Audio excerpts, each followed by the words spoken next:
Everyone ready? Okay. Okay, all right.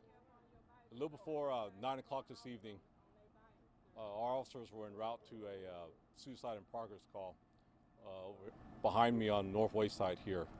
And tragically, while they were traveling down the road, they came across a gentleman riding a bicycle.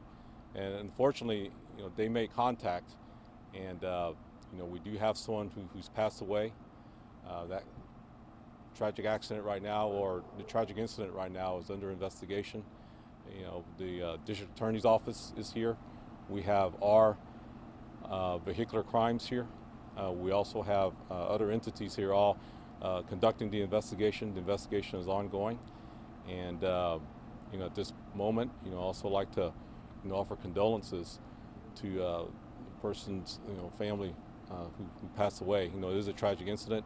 We're making sure here with our investigation that policies and so forth were followed to ensure that our officers, policies were followed. Again, this is a very tragic incident where a citizen was killed, and then our officers were en route to a code 2 call, which was a suicide in progress.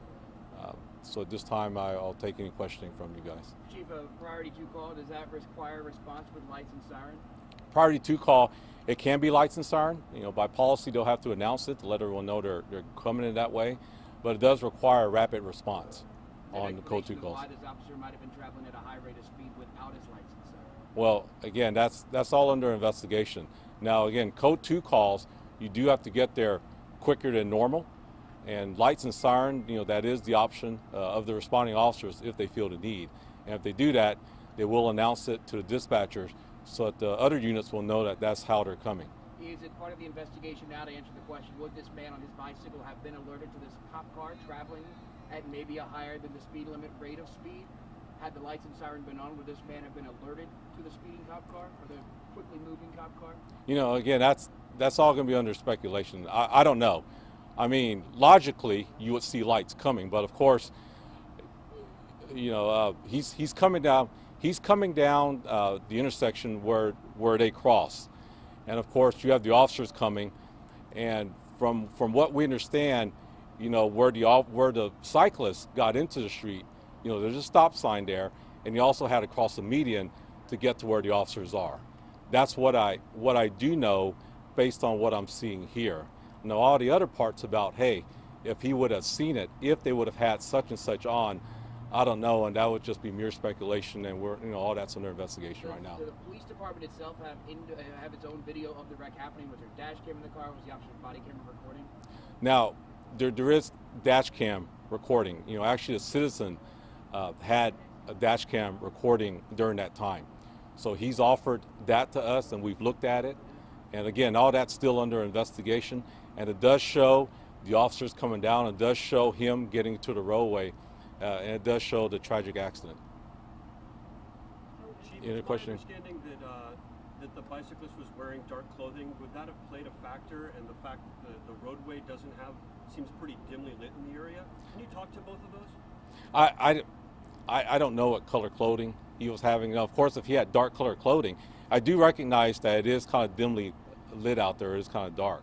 So at that intersection, if you were wearing dark clothing, that would be a factor as far as, hey, maybe difficulty in seeing you. But however, before getting into the intersection, I'm not, passing judgment or fault on anyone. I'm just saying this is what I see in the intersection.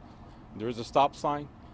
Cyclists, bicycles, also have to obey the signs of the roadway, and they have to stop. So. Chief, I'm not speaking to this specifically, but talking to people here in this neighborhood tonight, they are upset that this happened, obviously, Sure. in their neighborhood, on their street. Their claim here is that they have officers flying up and down Wayside frequently, and that this is a problem, and tonight it claimed a life. What's your response to that? Well, I can respond to, this street right here, and I was just talking to the officers about it. This street here is real close to the Northeast Station, and we have officers going by it all the time. And, I've even patrolled here from time to time. And, I think the speed limit here is 35 or 40, and the officers, unless they're on a call, unless they're on a code 1 or code 2 calls, they're obligated to follow the speed limit signs too. if citizens see officers speeding, I mean, you know, you can call us out on that one. You know, we of course enforce traffic laws.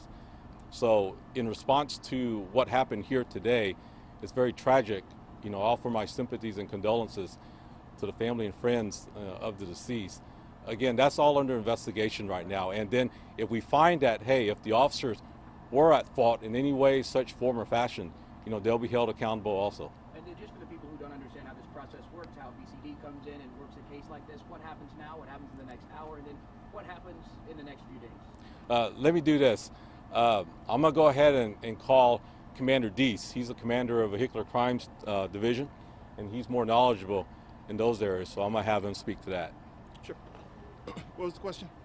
Just for people who aren't understanding of how BCD works, how your cases are your investigations are put together, what happens now, what happens in the next hour, and then how does this case go about the next few days? You figure out who's at fault and what happens. We have a number of investigators that take play in this. They'll come out and do our job to calculate speed and a number of other factors, canvassing for other video. We can't really speak on exactly how long it will take. Each case is a little bit different, but we will move as fast as we can to come to a determination on fault in the cause in this case. Commander, can you just identify yourself for us? Sure. Kevin Deese, D-E-E-S-E, Commander, Vehicular Crimes. How many officers were in the patrol car at the time of the accident? I believe there were two. Two. Can you go any description of the officers, male, female, and seniority or anything? Not at this time. And Chief, do you know where they were responding to this code 2 call, the suicide in progress? Do you know about how far away they were and where that call was? I don't know the location where they're going, but I do know that they were heading south down Northway side. Any other questions? Northeast substation? What's that? Both officers? Yes, they are assigned to the Northeast station. And you've made contact with the family already? Of the Yes, deceased? Yes. the family's on the scene. They've been notified. All right. Thanks, guys. All right, thank you. Thank you. Thank you. Thank you. Lieutenant.